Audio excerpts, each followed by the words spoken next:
दोस्तों 2024 में अभी तक कंटेंट गेम और बॉक्स ऑफिस सक्सेस में तेलुगु फिल्म इंडस्ट्री ने मौके पर चौका नहीं बल्कि छक्का लगाकर यह साबित कर दिया है कि वह किसी से कम नहीं। लगभग आधा साल उनके नाम ही रहा, पर अचानक से पीछे से बिना किसी से कुछ कहे और बिना सोचे हुए तमिल सिनेमा ने भी इस टॉप स्पोर्ट की रेस में वाइल्ड कार्ड एंट्री मार दी with lots of surprises. Film Maharaja in the life time cinema, जिसको देखने वाला एक भी इंसान आपको ऐसा नहीं मिलेगा जिसको वह फिल्म अच्छी ना लगी हो। इस फिल्म की रिस्पेक्ट पब्लिक के दिल और दिमाग दोनों में बहुत ही सॉलिड है, पर जिससे भी आप पूछोगे वो बस यही बोलेगा कि 2024 की उनकी सबसे बड़ी मिस्टेक यह थी कि वो महाराजा को थिएटर में नहीं देख पाया। तो दोस्तों, इस गलती को सुधारने का मौका आपको मिल गया है और वो मौका यही है जो एवेंजर्स एंड गेम में था एवेंजर्स के पास, थैनोस को हराने का। क्योंकि इस बार तमिल सिनेमा एक ऐसी फिल्म लेकर आया है जो इमोशंस और एक्शन में महाराजा से बिल्कुल भी कम नहीं है। रायन, शायद आप लोगों ने ये नाम कभी नहीं सुना होगा क्योंकि ठीक महाराजा के जैसा इसका हाइप सिर्फ और सिर्फ तमिल ऑडियंस तक ही लिमिटेड रह गया है। अब इसकी हिंदी रिलीज काफी दूर है, पर कंटेंट फिल्म का सच में पैन इंडिया लेवल का है। ये अटेंशन भी डिजर्व करता है।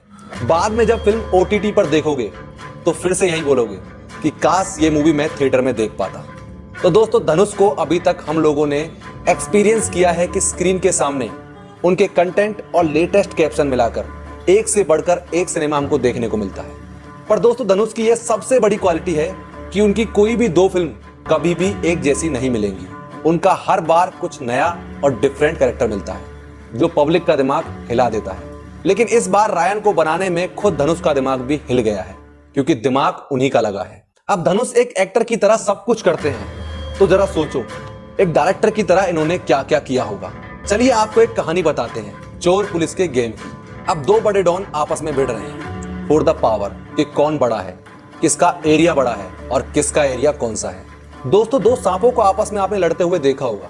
वे अचानक से एक दूसरे को काट कर नहीं मार डालते बल्कि धीरे धीरे सामने वाले की पावर को खत्म कर देते हैं और उसको कमजोर साबित कर देते हैं। पर वे दोनों सांप इस बात से बिल्कुल अनजान होते हैं कि छत पर बैठा एक ईगल उनको आराम से देख रहा होता है, जो मौका मिलते ही नीचे आएगा, उनको अपनी चोंच में भरेगा और उड़ाकर ले जाएगा और बाद में उनका खात्मा भी कर देगा। पर इससे पहले कि ईगल अटैक करके सांप के झुंड को खा जाए, इस कहानी में सीधा एंट्री हो जाती है एक शेर की, जो फिलहाल तो इंसान की खाल पहनकर छुपा हुआ है, लेकिन इस शेर की एक कमजोरी भी है, उसका परिवार, जिसको सांप और ईगल दोनों की बुरी नजर लग जाती है। अब इंसान की खाल उतार कर शेर को अपने असली रूप में आना ही पड़ेगा। लेकिन शेर यह बात भी भूल जाता है कि जंगल में सिर्फ शेर नहीं होता बल्कि शिकारी भी होते हैं जो हमेशा से पीठ पर वार करते हैं। अब दोस्तों, बचपन में हमें सिखाया गया है कि रामायण में अगर कोई सबसे बड़ा था तो वो था रावण। लेकिन भैया, ये कौन बताएगा अगर सबसे ज्यादा डरावना था तो वो भी था रावण। अब आप सोच लो, आराम से सोचो कि उस बंदे को आपको क्या बुलाना है, हीरो या फिर विलन, जिसकी एंट्री फिल्म में 10 सर वाले रावण के बैकग्राउंड सीन में सजे हुए होती है। दोस्तों, आपको हिंट दे रहा हूँ, ये फर्क आपको सिर्फ स्पेलिंग में लगेगा, वरना रायन और रावण दोनों की बुराई बिल्कुल एक जैसी है। जैसे मान लो रावण के सामने कोई कांच का शीशा रख दिया हो। दोस्तों, रायन सिर्फ 2024 नहीं बल्कि इंडियन सिनेमा की मूवीज ऑफ लाइफ टाइम वाली लिस्ट में भी एंट्री मार चुकी है। अब आंख बंद कर देने वाली ब्लड एक्शन सीन्स फिल्म को एडल्ट सर्टिफिकेट या फिर ज्यादा बॉक्स ऑफिस कलेक्शन, दोनों में से किसी अगर एक को चुनना पड़ा तो धनुष द डायरेक्टर ने एक को चुना, जो था ब्लड एक्शन सीन्स। और आप देख सकते हो कि धनुष का स्क्रीन प्रेजेंस रायन के अंदर कितना भयानक है, कितना डरावना है। एडल्ट सर्टिफिकेट के साथ पूरा जस्टिस और फिल्म का असली लेवल पीक पर तब करता है जब एक्शन के पीछे इमोशंस रीजन बनते हैं। इसकी स्टोरी टेलिंग भी एकदम सीरियस टाइप की है। अब जो टेंशन आपने महाराजा के क्लाइमैक्स के लास्ट 30 मिनट्स के अंदर फिल्म में फील किया था, बस वही टेंशन आपको पूरे 2.5 घंटे की रायन की कहानी में भी देखने को मिल जाएगी। दोस्तों, आपको एक चीज और बता दूं, यहाँ पर रायन को कोई नॉर्मल मास मसाला फिल्म समझने की गलती भूल कर भी मत करना, जिसके एक्शन को देखकर आप सीटी और ताली बजाकर वापस ना आओ तो कहना।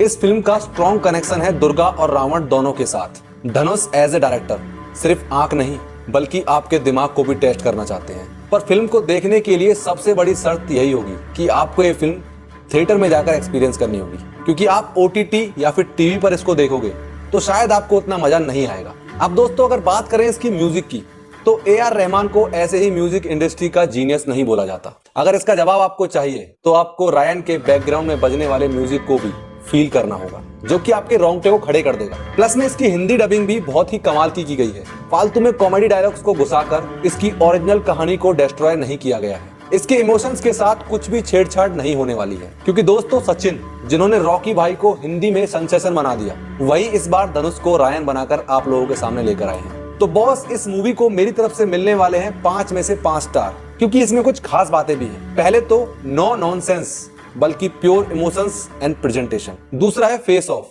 As a J Surya versus Dhanush, जो बहुत ही सॉलिड है। और तीसरा इसका हिटिंग म्यूजिक और रावण वाले special visuals, specially for the Dhanush, उसका स्क्रीन प्रेजेंस नेगेटिव किरदार में। पर दोस्तों, इस मूवी में एक छोटी सी शिकायत भी है कि वह स्नेक वर्सेस ईगल की दुश्मनी, उसको इतना इस्तेमाल नहीं किया गया। इस फिल्म के अंदर प्रकाश राज को थोड़ा वेस्ट ही मार दिया गया। तो डी फॉर धनुष और डी फॉर डायरेक्टर, दोनों को चांस जरूर देना और इस मूवी को देखने आप जरूर जाना। और आपको कैसा लगा मुझे आकर के कमेंट बॉक्स में भी बता सकते हैं। बाकी मैं मिलता हूं आपसे नेक्स्ट वीडियो में, तब तक के लिए बाय बाय, टेक केयर।